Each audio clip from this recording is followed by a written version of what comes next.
নমস্কার বন্ধুরা, আজকে দেখো ফুলকপির রসার আমি একটা সুন্দর রেসিপি তোমাদের সাথে শেয়ার করতে এসেছি। তো আমি যেভাবে বানাই সেভাবেই তোমাদেরকে দেখাবো। খেতে কিন্তু চমৎকার হয়, একবার এইভাবে বাড়িতে বানিয়ে দেখতে পারো। তো তোমাদের আশা করছি সকলের ভীষণ পছন্দ হবে এই রেসিপিটি। ফুলকপিগুলো ডুমো করে কেটে নিয়েছি, পেছনে যে ডাঁটটা সেটা কিন্তু আমি একটু চিড়ে রেখেছি। কড়াইতে একটু সর্ষের তেলটা বেশি পরিমাণে নিয়েছি, যেহেতু আমার কপি তিনখানা মাঝারি সাইজের আছে আর একটু ভালো করে লাল করে ভেজে নিতে হবে, ওই জন্য তেলের পরিমাণটা একটু বেশি নিয়েছি। তোমরা তোমাদের প্রয়োজন মতন পরিমাণ মতন বুঝে নিও। মাঝারি সাইজের 3টে ফুলকপি ভালো করে ধুয়ে রেখেছিলাম, কড়াইয়ের তেলের মধ্যে আমি এখন দিয়ে দিলাম।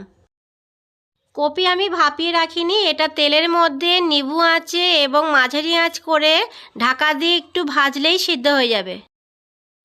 ফুলকপিটা আমি একটু মাঝারি এবং নিভু আঁচ করে ভাজি বলে কপির পরিমাণটা কমে গিয়েছে। স্বাদ মতো লবণ দিয়ে দিলাম, যাতে লবণটা কপির মধ্যে ঢুকে যায়, সেই কারণে এতে খেতে বেশ ভালো লাগে।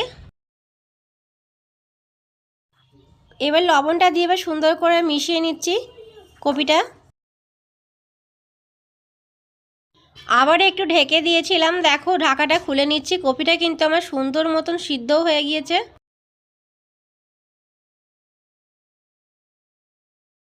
নিয়েছি দুটো মাঝারি সাইজের টমেটো, একটু স্বাদ মতন আদা নিয়েছি, অল্প পরিমাণে জিরে, একটু গোলমরিচ, আর এখানে 4টি কাঁচা লঙ্কা রেখেছি। তোমরা স্বাদে যেমন ঝাল খাবে তেমন নিও।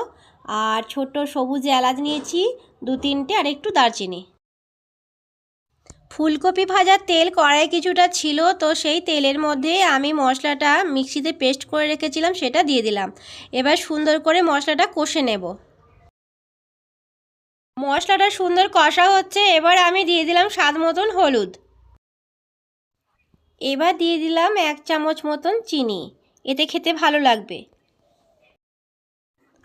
ফুলকপি ভাজার সময় তো অল্প লবণ দিয়েছিলাম, এখন রসাটা করব সেই জন্য আর একটু লবণ দিলাম।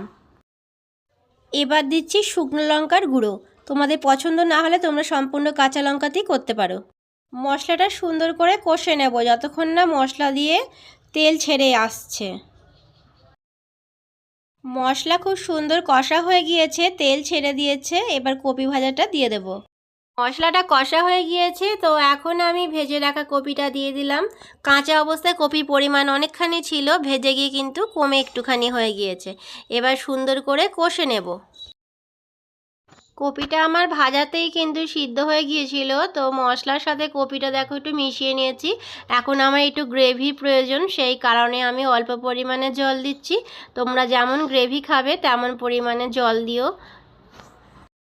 এবার একটুখানি ঢেকে দেব, যাতে আর একটু ফুটে জলটার সাথে মিশে যায়, গ্রেভিটা সুন্দর মতন হয়ে যায়। ওপরে একটু ধনেপাতা ছড়িয়ে দিয়েছি। হয়ে গেল আমার রান্না আজকে।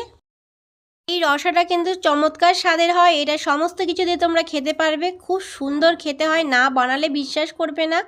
তাহলে তোমরা রেসিপিটা একবার ট্রাই করো। আর আমার রেসিপিটা দেখার জন্য সম্পূর্ণ তোমাদের অসংখ্য ধন্যবাদ। একটু সাবস্ক্রাইব করে দিও, একটু ফলো করে দিও।